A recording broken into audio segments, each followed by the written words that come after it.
House of the Dragon is more than just a prequel? What if, just what if, it's an elaborate attempt to rewrite history and fix the colossal mistakes made of the Game of Thrones final season? I love House of the Dragon, especially episode 7.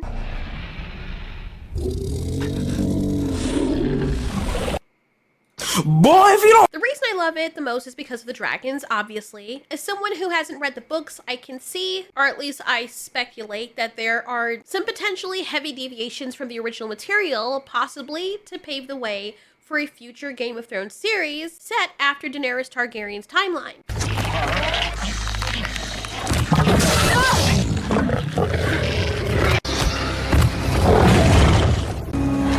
Dragons, Khaleesi. Oh, are they? I didn't notice. Thanks for clarifying. They fumbled the last season of Game of Thrones, obviously. So how can they correct the story after fumbling it so badly, whether or not it was originally the book's ending? Well, they could do what many franchises are doing nowadays, which is to go back and rewrite history by revisiting the story and making small historical changes. They can alter the future and rectify the mistakes made in Game of Thrones. Now, this is just a theory, so take it with a huge grain of salt. For example, the dragon issue. For everything that we've seen, it might appear as though the story of Game of Thrones is over. The biggest threat to everyone was played up to be the White Walkers, or the Night King's army, and most importantly, or so we thought, the Night King himself, which was over so fast before it barely began.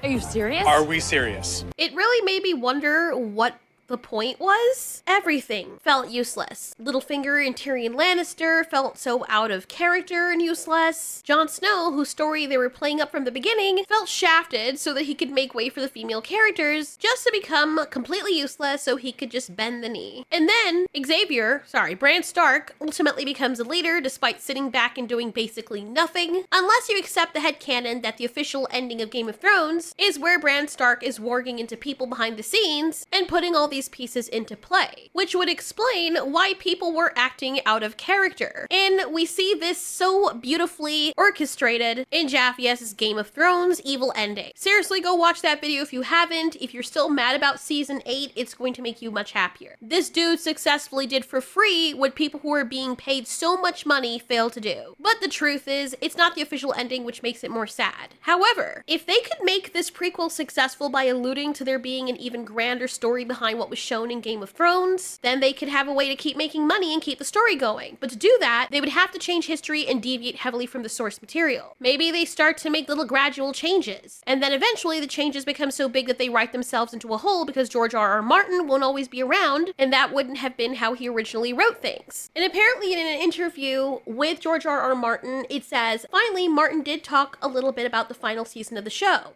And he said, the final series has been not completely faithful, he said. Otherwise, it would have to run another 5 seasons. Again, that's something he said before, and he's indeed right. If Game of Thrones had adapted everything from A Feast of Crows and A Dance with Dragons, we'd be watching for years to come. And the author says, I'm far from convinced that would have been the right choice to go with George R.R. Martin's advice. George R.R. Martin apparently had said also, I wish we had a few more seasons, but I understand Dave and Dan are gonna go on to do other things, and I'm sure some of the actors were signed up for like 7 or 8 years, and they would like to go on and take other roles. All of that's fair. I'm not angry or anything like that, but there's a little wistfulness in me. That's an INFP's way of not wanting to hurt anybody's feelings, but saying that they're angry that these people butchered his story. Also, I don't care if I sound mean here, I just don't have the best faith in writers nowadays because everything that comes out is just slop. The writing is either good initially and then devolves into madness, or is just bad from the jump. Oh, he did fall in love. Can I perhaps hold the baby? He doesn't take kindly to strangers. Oh, yes. What the fuck?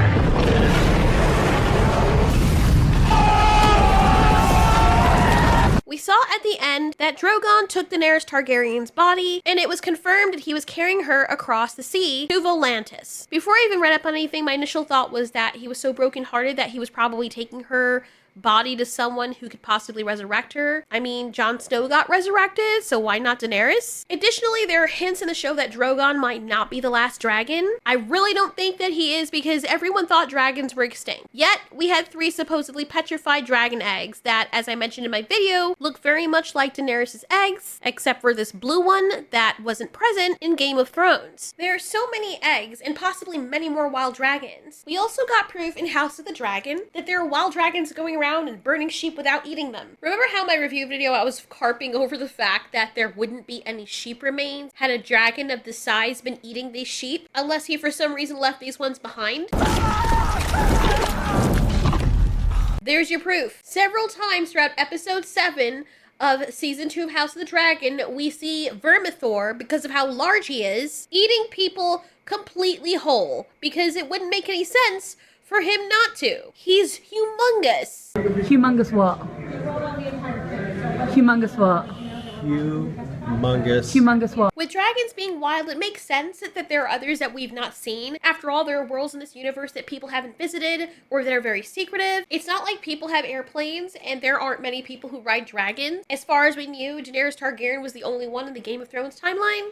Dragons are also very territorial, so if they did exist, they wouldn't be flying all around the globe unless they were migrating. It's possible that if they could change up the story, they might introduce a bigger threat than the Night King. I know I've said this a million times, but they completely wasted the potential of that villain after building him up from the beginning of the entire show. You don't necessarily hear it mentioned clearly in House of the Dragon. People might not have known about it, or since magic is such a huge part of this universe, there could be other things more terrifying than the Night King.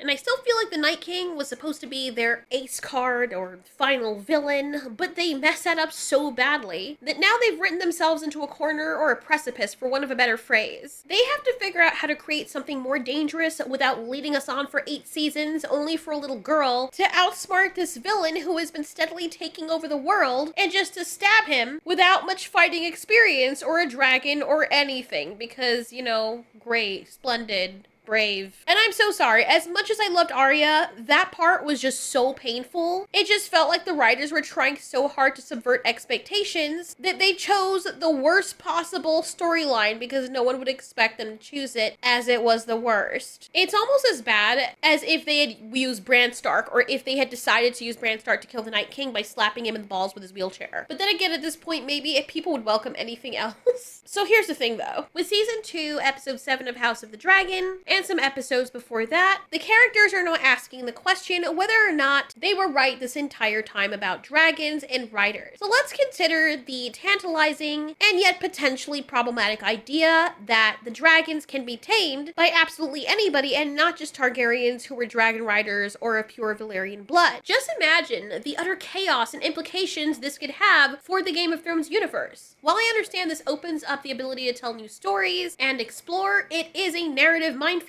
Now, I could be wrong, but from what I know, in the established lore, the Targaryens' ability to control dragons is a cornerstone of their power and mystique, and if this ability is suddenly not unique to them anymore, but can be accessed by anyone with even a drop of Valyrian blood, then in my opinion, it would kind of undermine the fabric of the show's mythology. If anybody, or people who are just very distant descendants of Valyrians, can tame a dragon, then wouldn't the entire world have been overrun by dragon riders already? Why would dragons be special at this point? The scarcity and exclusivity of dragon riders is what makes them so formidable and central to the power struggles in Westeros. If they decide to go the route of extreme diversity with dragon riders, thus diluting the exclusivity, as we see Jacaerys lamenting over this to his mom, that would lead to a very messy and chaotic storyline that could possibly contradict the established history and balance of power and mystique, and quite frankly, unless perfectly executed, it would be very annoying and a bad idea. It's not that people who are dragon riders don't have any weaknesses, as we've seen in Game of Thrones. While Dany kind of forgot about the Iron Fleet and Euron's forces, they certainly haven't forgotten about her. And the Golden Company has arrived in King's Landing, courtesy of the Greyjoy fleet. The balance has grown distressingly even. Forgot about the Iron Fleet and Euron's forces. We need to find Euron Greyjoy's fleet and sink it. Your Grace, he's already destroyed a good portion of our fleet. While Dany kind of forgot about the Iron Fleet forces. But now it could be seen as them going with, well, we were wrong all along. It's not just people with blood magic, it's anyone. Or rather, anybody who has a one-drop rule can ride a dragon. I mean, we saw with the scene with Vermithor, who didn't mind putting everybody to the fire, everybody who he did not like, and they were all Targaryen bastards, or at least we think so. Many of them were obviously so, due to their silver hair, and yet we've seen that that's not enough. So clearly there's more to taming a dragon than just being a Targaryen or someone with it in their blood somewhere, somehow. I do still believe that there is an ounce of blood that is needed for the dragons to recognize them. I mean, Drogon recognized something in Jon Snow.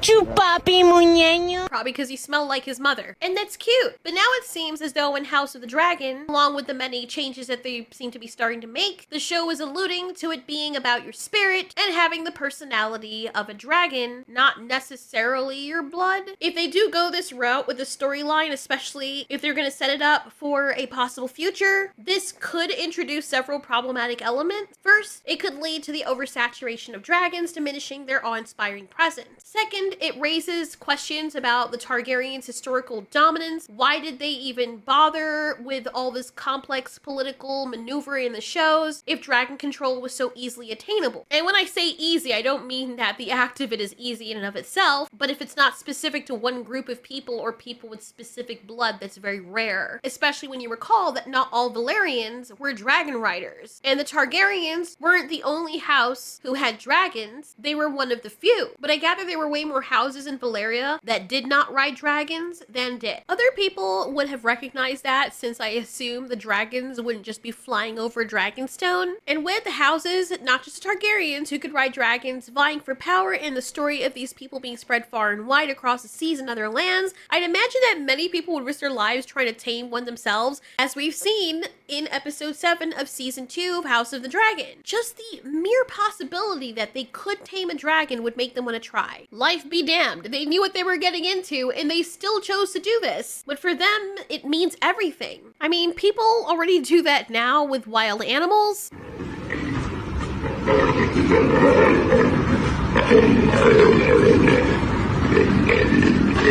Third, it risks creating a storyline where the unique cultural and historical significance of the Valyrians is lost. In essence, while expanding the potential for dragon tamers might seem like this exciting twist and the dreaded subverting expectation, it could unravel the intricate tapestry that makes the Game of Thrones universe so compelling. I mean, I'll admit, if they're gonna go that route, I mean, while it could work, it's a very risky move that could lead to more confusion and dissatisfaction among fans. And as much as I love the show, I have a bad feeling about this. We know the story ends in fire and destruction, forcing the Targaryens to flee and all that jazz. But if they're setting up this prequel to showcase that there are dragons and houses that survived outside of what we thought was just Daenerys, it opens up the possibility of a story in the future past the Game of Thrones fumble. However, like I said, if it turns out that anybody can get a dragon and people find that out, it's gonna get boring real quick. As much as I love dragons, there is a great element about only certain people being able to have them. I think that is what really makes the story stand out to me. But there was even an article in Inverse that was pointing out the possibility that the original stories are ambiguous when it comes to who exactly can ride a dragon or bond with one. So it says, while the general consensus within the world of Game of Thrones is that only those with Valyrian or Targaryen blood in their veins can tame a dragon, the validity of that assertion is ambiguous. Conversely, not everyone who comes into the dragon rider bloodlines is capable of steering a dragon. In the books, a character named Quentin Martell tries to mount one of Daenerys' dragons. Because of his distant Targaryen ancestry, Quentin was confident he could hop right on. Instead, he was fried to a crisp. As in the source material, House of the Dragon may show the Targaryens obsess over protecting their skill from the other branches of the Valyrian tree that might still be out there, as well as any usurpers who attempt to hatch and master a dragon. So you see, people are still asking that question, and this was from 2022, I believe. And while this may very well have been an avenue the author might have considered in terms of storytelling, I personally find it incredibly annoying when people read the source material from fantasy stories, and if something isn't explicitly spelled out for them in a straight line, ABC,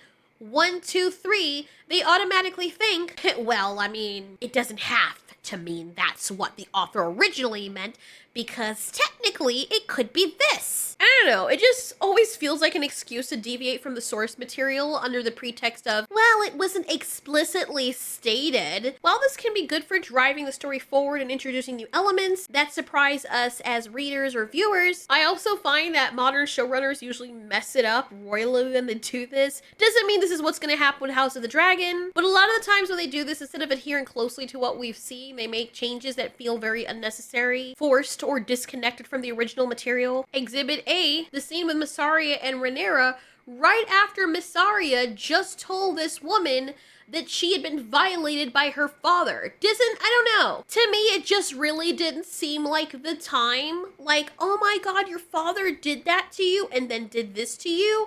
Let me make love to you. Like, what? And I don't know for certain. I could be wrong, and there's nothing necessarily wrong with developing a relationship with these people, aside from her obviously cheating on her husband. But it did feel forced, and it felt like it just came out of nowhere. Instead of them just being friends or starting off that way, it's just, oh, tell me a story of how you were abused. Immediately go into bed. Like, it just didn't fit at all, and it obviously was a change from the book that they took liberties with, and it's just one of those instances that fell flat for me. There was nothing wrong with the kiss. The kiss itself was well done, but the element of them now becoming lovers out of freaking nowhere just felt forced as hell. Much in the same way, Starlight and Huey in The Boys now feel forced as hell, even though they've been a couple from almost the start of the show. Anyway, back to the whole material. Imagine if in Lord of the Rings, if everybody had the same power and aesthetic of the elves, and people were just like, well, anybody can have that if we just do this. It would make the elves, the dwarves, and all the other culturally diverse races less special in their own right.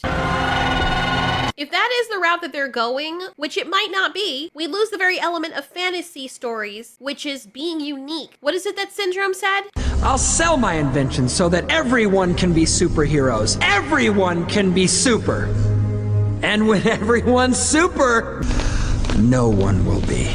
My ghetto be. I don't get along for Christmas. There is just one buddy. Now, this might not be the case, so we don't have to really freak out. I mean, I'm probably jaded at this point because I've already seen so many cases of this happening. But while I wouldn't want the story to end up in flames like what happened with Game of Thrones, and I have PTSD from that, and I definitely would be looking forward for the story continuing with this franchise, whether it be more prequels or sequels or just different stories set in the same universe, I also wouldn't want the writers to come in and hijack the original source material, making unnecessary changes like they've already done. Sometimes it could seem as though they're making changes not for narrative efficiency, but seemingly just because, to the point where some of the narrative decisions don't even make any sense. I really do enjoy seeing dragons like Vermithor finally getting a writer. Come on!